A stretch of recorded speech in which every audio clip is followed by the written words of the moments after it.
아직도 학교에서 연락 오면 꿈에서라도 다시 출근하는 느낌이에요. 70세에 가까워진 김정희 가명 선생님은 웃으며 그렇게 말했습니다.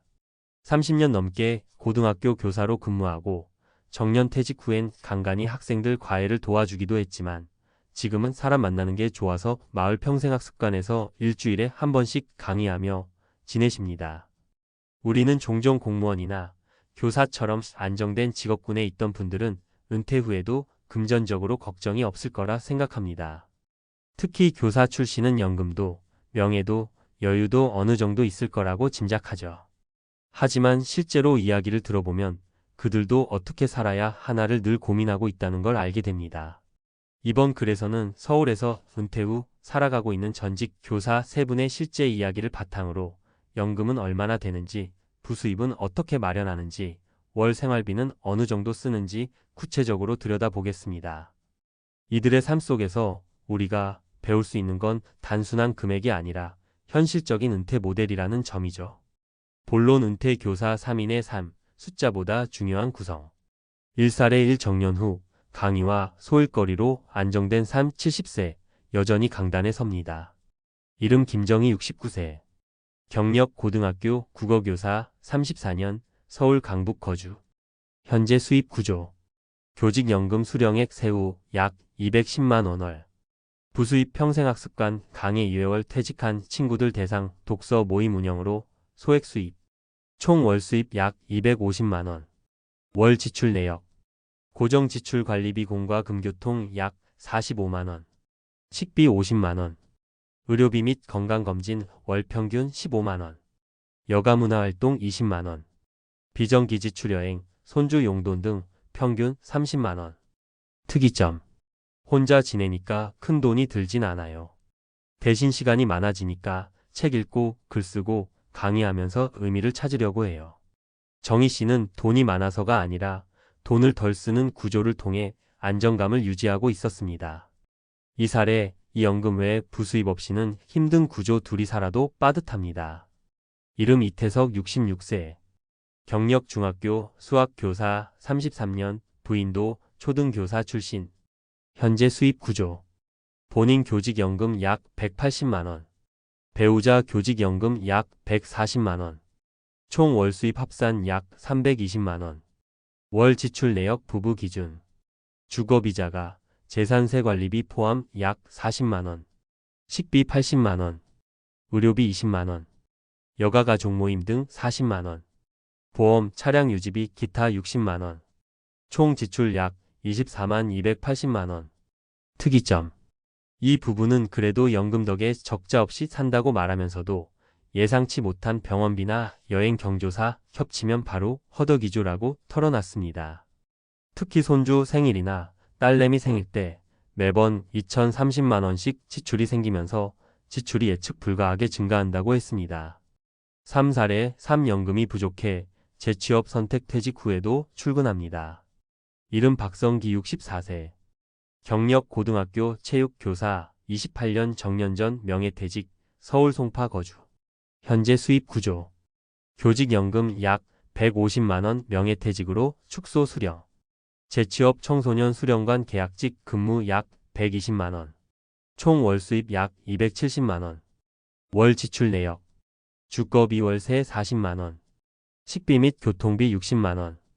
의료비 10만 원. 자녀 지원금 대학 중 딸 생활비 50만 원. 본인 용돈 및 기타 소비 30만 원. 특이점. 박 씨는 연금만으로는 서울에서 월세 내고 못 살겠더라고요 라며 62세부터 재취업의 길을 선택했습니다. 물론 체력적으로 부담이 있지만 오히려 사회에 속해 있다는 느낌이 정신 건강에 더 좋다고도 했습니다.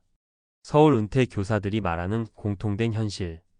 이 세 사람의 사례를 보면 한 가지 공통점이 있습니다. 연금은 분명 도움이 되지만 그것만으로는 부족하다는 사실입니다. 자가 여부가 가장 큰 변수가 됩니다. 자가 보유 시 월 30만 50만 원 수준에서 관리 가능하지만 전세나 월세라면 100만 원 이상이 추가로 들어갑니다. 부부 합산 연금 300만 원 전후여도 외식과 병원비, 경조사 등으로 월 35만 400만 원 지출이 흔합니다. 결국 가계부의 유연함과 추가 수입 구조가 실질적인 은퇴 생활의 안정성을 좌우합니다. 전문가 의견 은퇴 후 서울에서 살려면 서울시 복지재단 은퇴생활연구팀의 장윤희 연구위원은 이렇게 말합니다. 은퇴 교사의 평균 연금 수령액은 150만 210만 원 수준입니다. 자녀 교육비나 주거 비용이 끝난 분들에겐 충분해 보일 수 있지만 여전히 외부 활동과 의료, 가족 지원 등을 고려하면 여유롭다고 하긴 어렵습니다. 가장 현명한 은퇴 모델은 연금 소액 부수입 절제된 지출 구조입니다. 또 한 장 위원은 서울에서 은퇴 후 안정된 삶을 유지하려면 월 25만 300만 원 가량의 실수령 자금이 필요하다고 강조합니다. 이 금액을 만들기 위해서라도 퇴직 후 12년은 소득 구조를 다시 짜는 전환기로 삼는 것이 좋다고 조언합니다. 결론, 서울 은퇴 선생님들에게 배울 수 있는 현실 모델. 우리는 더 이상 은퇴 후 놀면서 연금으로 여유롭게라는 낭만적인 그림만 그릴 수 없습니다. 서울이라는 대도시에서 살아가기 위해선 어느 정도의 연금 외에도 사회적 연결과 적당한 활동이 병행되어야 삶의 균형이 맞춰집니다. 연금만으로 버틸 수 없다면 하루 34시간의 일이라도 시작해보자. 소비는 줄이되 삶의 의미까지 줄이지는 말자. 자녀 지원은 한계 설정이 필요하고 부부간월 예산 합의가 중요하다. 정년퇴직 후에도 나답게 살고 있는 이들의 이야기를 통해 우리 각자의 은퇴 모델을 조금 더 현실적으로 설계해보는 건 어떨까요? 연금이 얼마냐 보다 더 중요한 건 그 연금으로 어떤 삶을 설계하느냐입니다. 서울 은퇴 생활의 핵심 변수는 3가지. 서울에서 은퇴 후 안정적으로 지내기 위한 생활 모델은 단순히 연금의 액수만으로 판단할 수 없습니다. 위 사례들을 바탕으로 보면 은퇴 생활의 안정성은 다음 3가지 축에서 결정됩니다. 1. 주거 비용의 유무. 서울에서 자가와 전월세의 차이는 생각보다 큽니다. 자가 보유 시 월 고정비가 3,050만 원 수준으로 관리됩니다. 재산세 관리비 공과금 등. 반면 월세를 사는 경우 최소 40만 원 80만 원 이상이 고정적으로 나가고 이는 연금 수령액의 30% 이상을 차지하게 됩니다. 조원 은퇴 전 주거의 안정성을 확보하는 것이 핵심입니다. 전세라면 계약 갱신에 따라 추가 자금 필요 여부를 검토해야 하고 월세라면 장기적으로 저렴한 공공임대주택이나 장기 전세 등의 대안도 고려해야 합니다. 2. 의미 있는 소득 활동 유지. 3분의 공통점은 모두 어떤 방식으로든 활동을 유지하며 소득을 창출하고 있다는 점입니다. 여기서 중요한 건 고수익이 아니라 가벼운 책임감 있는 일입니다. 학습관 강사, 독서 모임 운영, 청소년 수련관 근무 등 한 달에 20만 원, 100만 원 정도의 부수입으로도 심리적 안정감을 확보. 조원 은퇴 후에도 내가 잘할 수 있는 일, 꾸준히 할 수 있는 일을 고민해 두는 것이 좋습니다.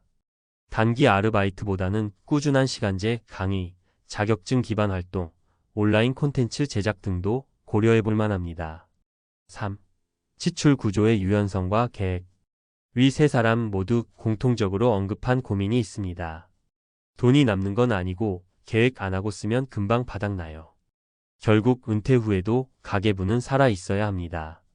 특히 예상치 못한 지출 경조사, 병원비, 차량 유지비 등이 은근히 자주 발생합니다. 조언. 연간 단위 예산을 세우되 비정기 지출 손주, 돌봄비, 병원비 등을 따로 관리하는 것이 효과적입니다. 지출 목표는 줄이는 것이 아니라 지속 가능하게 조절하는 것입니다. 한 달 예산을 고정 비주거, 공과금, 보험, 변동 비식비, 외식, 문화, 비정기 비여행, 경조사로 나눠보세요. 현실적인 서울 은퇴 모델 3가지. 앞선 교사들의 사례를 바탕으로 각기 다른 상황에 맞는 서울형 은퇴 모델을 간단히 정리해봅니다. 모델 유형 수입 구조주거 형태 특징. 자연형 연금 200 부수입 50자가 소형 아파트 안정적 여가 중심 생활. 현실형 연금 320 부부 합산자가 또는 저렴한 전세자녀 지원 가능, 문화여행 가능. 생존형 연금 150 재취업, 120 월세기 본생활은 가능하나 외부 지출은 조심해야. 이 표에서 보듯이 연금만으로 여유로운 은퇴를 하기보다는 어떻게 지출을 관리하고 의미 있는 활동을 지속하느냐가 결국 삶의 질을 결정짓습니다. 은퇴 전 반드시 점검해야 할 체크리스트. 아직 은퇴 전이거나 막 은퇴를 준비 중이라면 아래 체크리스트를 점검해 보세요.